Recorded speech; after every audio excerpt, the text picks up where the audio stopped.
Good morning, everyone, and welcome to Blissful Literati. Since the last couple of lectures, we have been discussing about the change in speech from direct to indirect. We have careened through the basic terms and also through the basic changes in tenses and pronouns.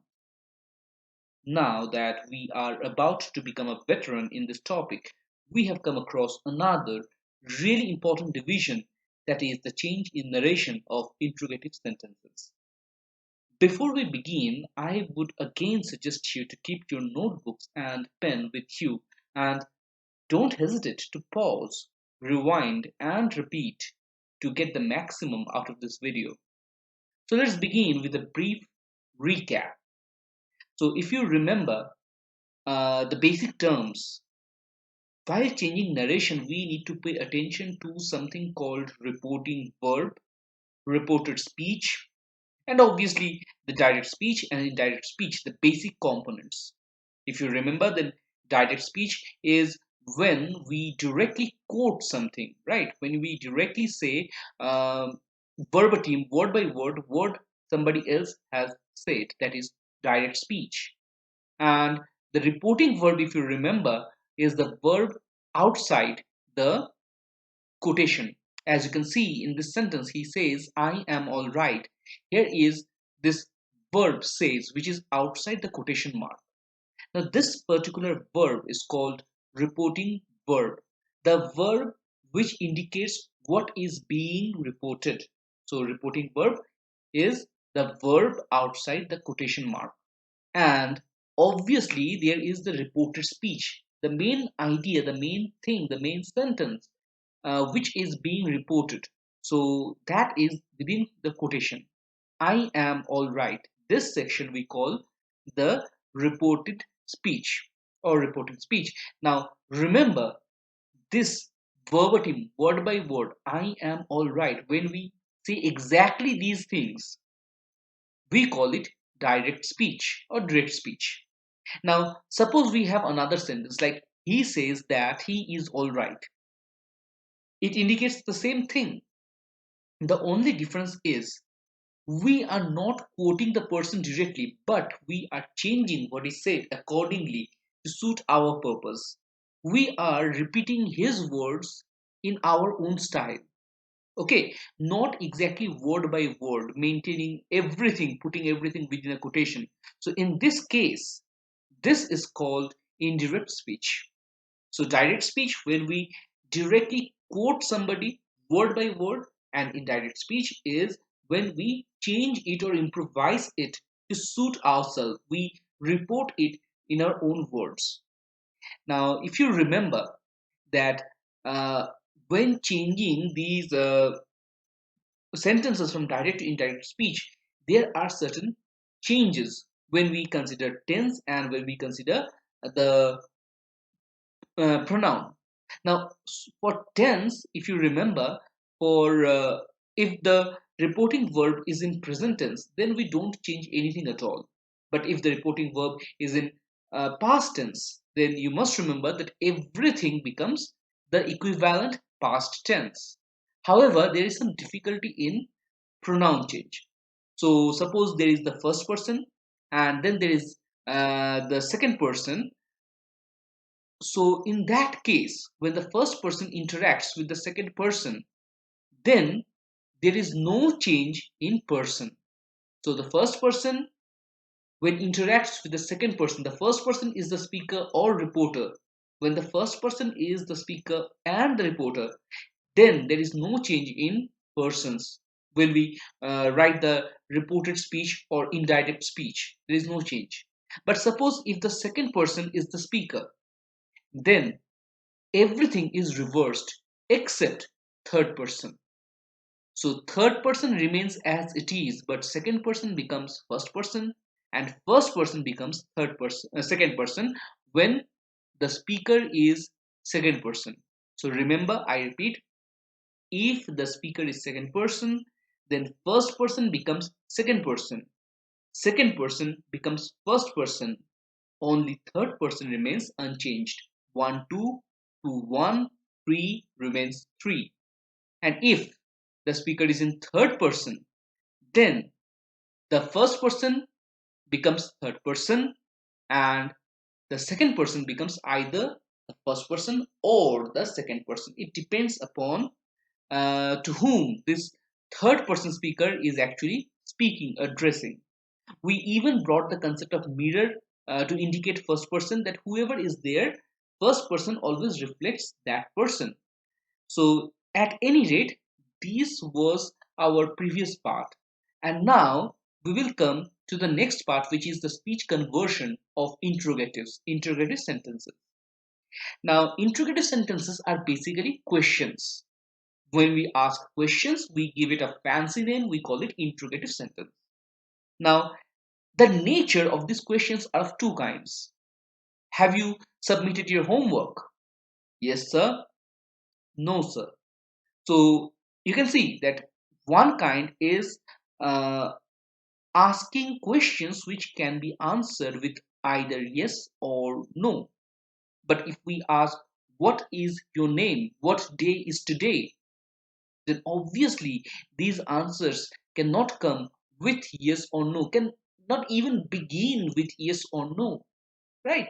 So there are some questions where we need to provide a completely different sentence. So based on these two categories, we have yes no question. For example, do you know him? Yes, I know him. No, I don't. Are you happy? Yes, I am. No, I am not. And apart from this yes and no type of questions, we also have WH questions. Questions which we start asking with WH words like who, what, when, where, how, why, how, all these things. So, for example, how are you feeling? What is your name? So, in these questions, as you can easily understand, they cannot be answered directly with either yes or no. We cannot use yes or no in this case. With WH questions, we need to provide a complete different sentence. So these are the two basic kind of questions. Now, when we consider yes no questions, so what are the basic rules in that case? First of all, we will bring in if or whether to report yes no kind of questions. If he have done something, whether he has done something, this kind of structure we will bring. So remember, use if or whether while reporting the direct speech, right? Then if you want to break it down, always, always the questions, they are converted into statements. Remember, you may directly ask somebody a question in direct speech. Within quotation mark, there can be a question. But when you are reporting the question back to somebody else, then always convert the question into a statement. You cannot indirectly repeat a question. If you repeat a question, it has to be direct. But if you are reporting indirectly, then the question needs to be converted into a statement. And finally, as you all know, actually the third point that I'm going to make right now is a derivative of this second point. You know very well that the subject verb arrangement in questions, what is it? Yes, exactly. It is verb then subject. But in a statement, this arrangement is completely reversed. In any statement, always the subject comes first and then comes the verb. So remember, when you are faced with a direct speech in your exam paper or holiday assignment or anything, anywhere, the pattern within the quotation will always be verb and then subject. But when you will be giving the answer in direct speech, you will always have to put the verb after the subject. First, the subject will come in your answer, and then will come the verb. Now, sometimes what happens, we are asked to convert from indirect speech to direct speech. So the entire setup will be reversed. Whatever we have discussed till now, it is unidirectional from direct speech to indirect speech. But don't worry, don't be afraid. If you're asked to convert indirect speech into direct speech, just do the reverse steps. Whatever you are learning right now, just reverse it and then it will be done. So the third point, as I mentioned, verb plus subject combination is converted to subject plus verb setup. Now let us have some examples to get this into our brain. First of all, are you all right? Now you see, this can be answered either with yes or no. Yes, I am all right. No, I am not. So to convert it into indirect speech, we can say, she asked if I was all right. Note the use of if in this case.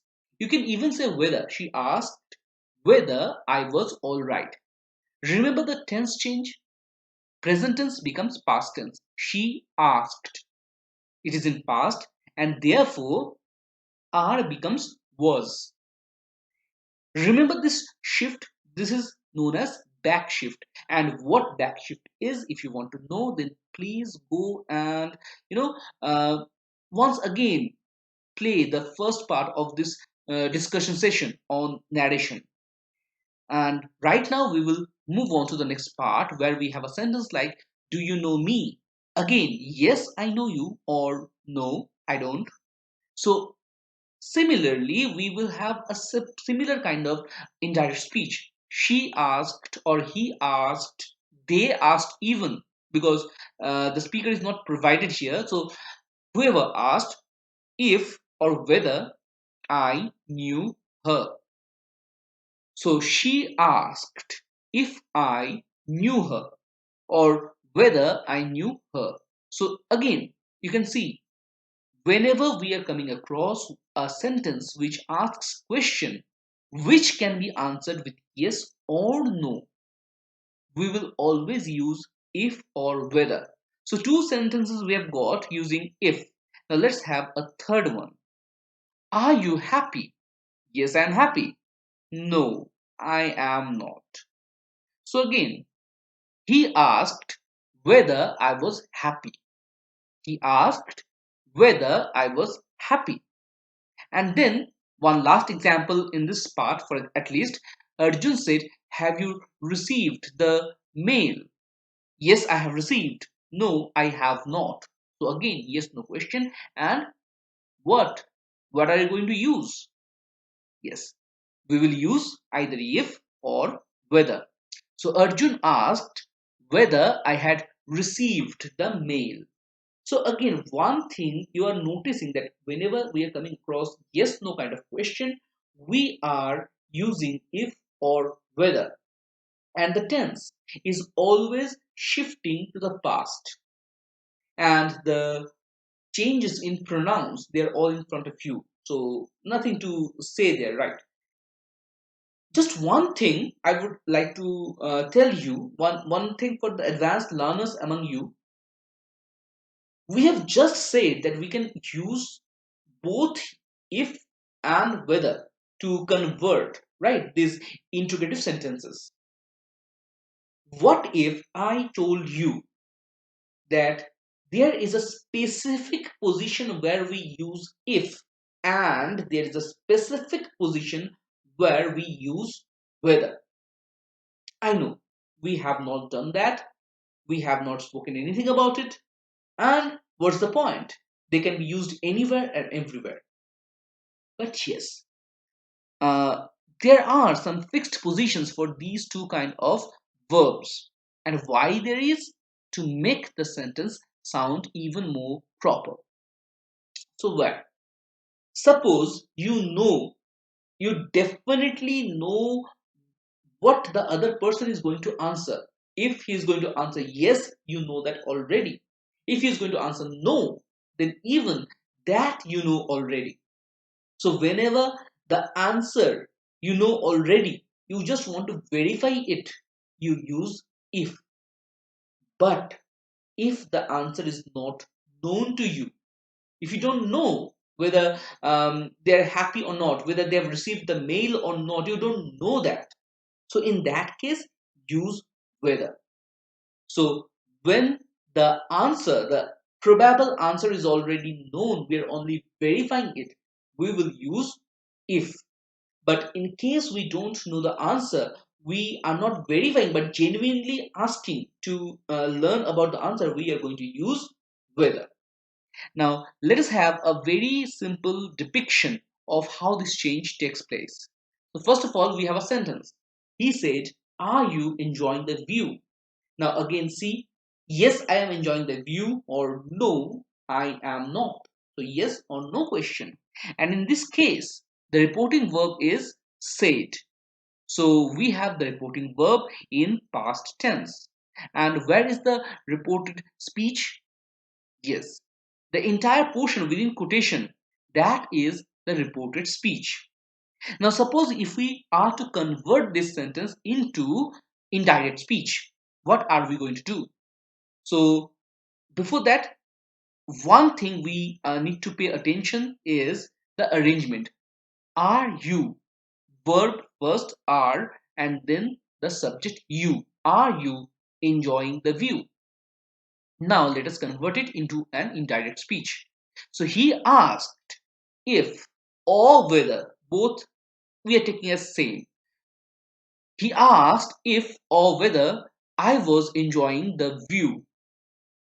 So here you see what changes are taking place. First of all, said became asked.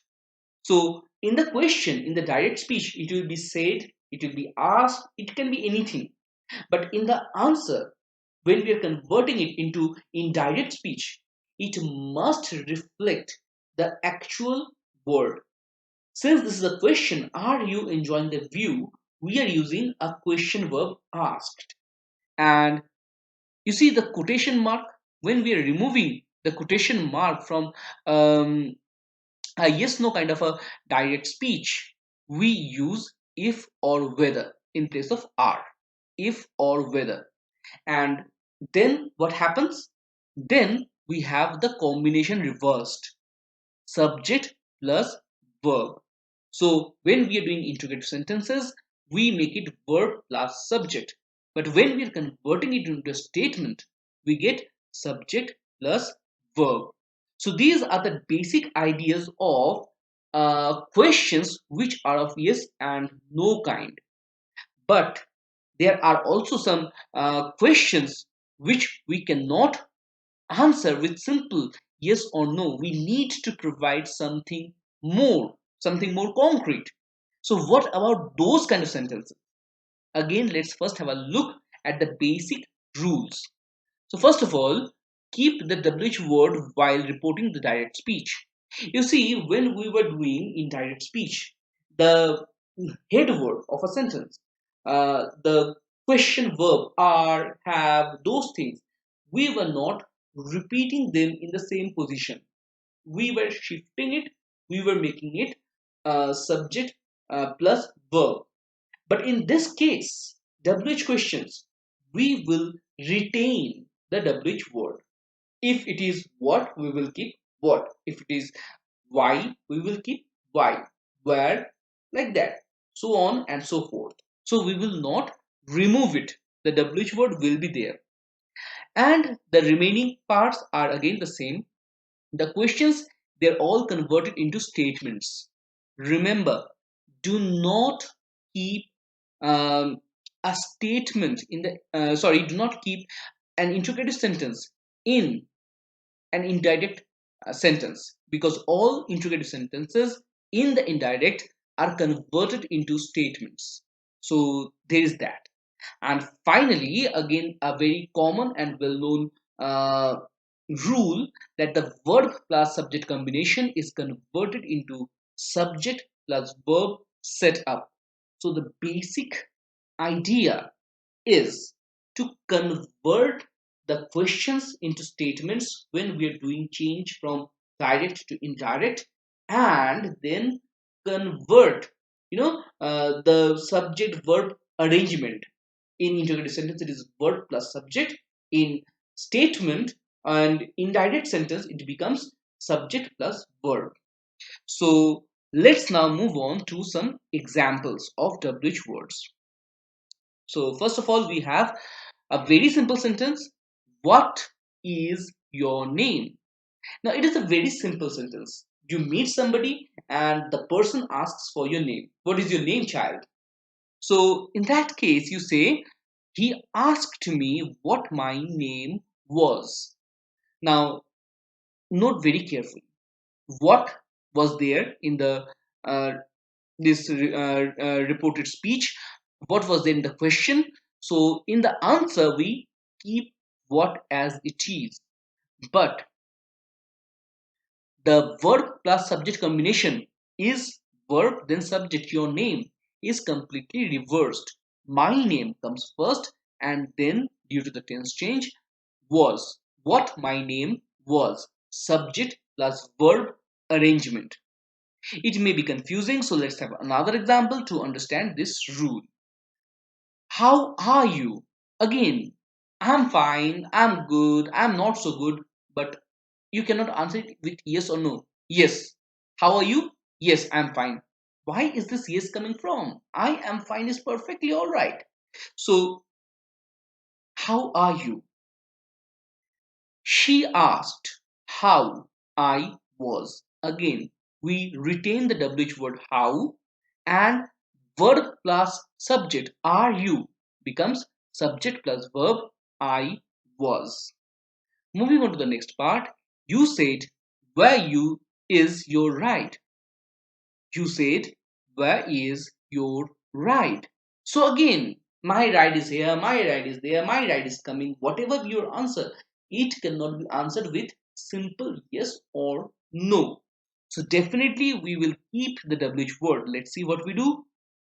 You asked where my ride was. So note the changes in these sentences. The reporting verb, whatever be it, okay, we remove all that and put asked. Because it is a question, it is an interrogative sentence and people ask questions, right? And then we are keeping the WH word as it is. And then we are converting the verb plus subject arrangement into subject plus verb arrangement.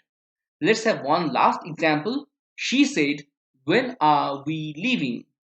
Again, she asked because it is basically a question. She asked when we were leaving. So that's right now for us with WH questions. And now let's again see this thing in a tabular or diagrammatic form so that perhaps it may help us when we try to remember all these things before exam. So just some time. We have this sentence. She said, why are you late? Now in this case, note the first one is the reporting verb. She said. Now this will determine the tense of the sentence when we convert it into interrogative or statement or anything. We will determine the tense with the tense of this reporting verb. And the reporting verb here says it is in past tense. So whatever we have to do in this case, we will do it in past tense.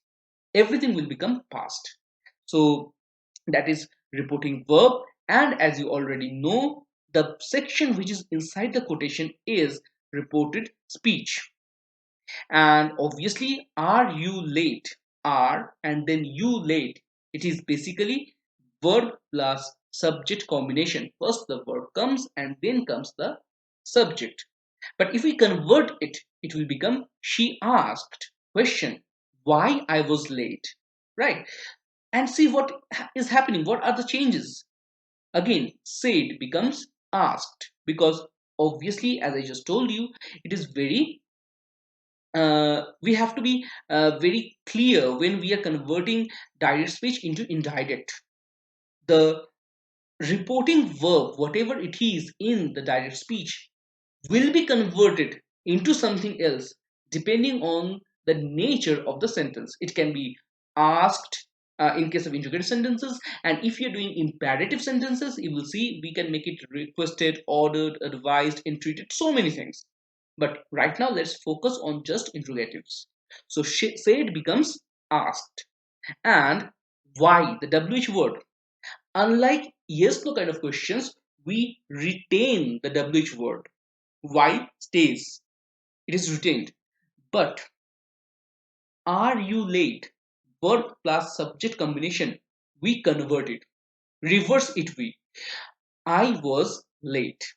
And it becomes subject plus verb combination. Now, with this, we come to an end of our discussion today. That is the discussion on the conversion of interrogative sentences from direct to indirect. I hope you have paid proper attention throughout the lesson, and by this time, you already know how to convert these direct speech into indirect ones. So, enjoy your time, have fun, but at the same time, study well. And if you find any problem, any confusion, any doubt, do reach us back, and we will definitely try our level best to provide some answer to all your queries. So, till we meet again, bye bye.